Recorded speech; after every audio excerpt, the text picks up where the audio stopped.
अभिजित दिपकेंना उद्धव ठाकरे यांनी फोन केलेला आहे। खैरे हे दिपकेंच्या भेटीला गेले असताना त्यांनी हा फोन लावून दिलाय। उद्धव ठाकरेंकडून दिपके यांच्या कुटुंबियांचीही विचारपूस करण्यात आली आहे। अभिजितच्या लग्नाबद्दल उद्धव ठाकरेंकडून विचारपूस झाल्याचं समजतंय। तर जंतर मंतरवर जाऊन उद्धव ठाकरेंनी अभिजित दिपकेंची भेट घेतलेली होती। त्यानंतर अभिजित दिपके हे आता छत्रपती संभाजीनगरला परतलेले आहेत।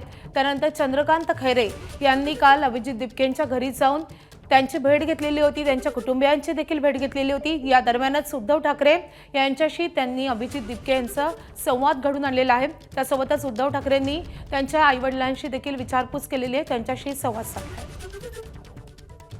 कृष्णा केंडे आपले प्रतिनिधी सध्या आपल्या सोबत आहेत। कृष्णा, उद्धव ठाकरे आणि अभिजित दिपके यांच्यामध्ये नेमका काय संवाद झालाय?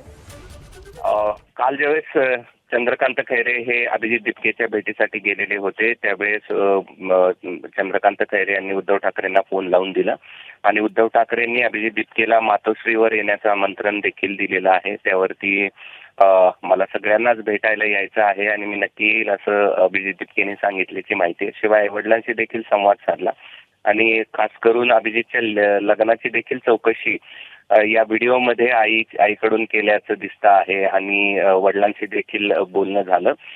काल हा सगळा संवाद या ठिकाणी झालेला आपल्याला पाहायला मिळतो आहे। आता यानंतर अभिजित मातोश्रीवरती कधी जातो हे देखील पाहणं महत्वाचं आहे। मात्र मातोश्रीवर भेटीचं आमंत्रण या ठिकाणी दिलं आणि त्याहीपेक्षा महत्वाचं म्हणजे त्याच काही वेळापूर्वी एकनाथ शिंदे यांच्या शिवसेनेत नव्यानं दाखल झालेले बच्चू कडू देखील त्या ठिकाणी आलेले होते आणि त्यांनी अभिजित दिपकेचं पेढा भरून त्यांचं कौतुक केलं आणि त्यानंतर लगेचच काही वेळात उद्धव ठाकरेंचे नेते देखील भेटीला पोहोचलेले होते। त्यामुळे आता मातोश्रीवरती अभिजित दिपके कधी जातात हे पाहणं महत्वाचं असेल। कृष्णा, धन्यवाद या सगळ्या सविस्तर माहितीसाठी।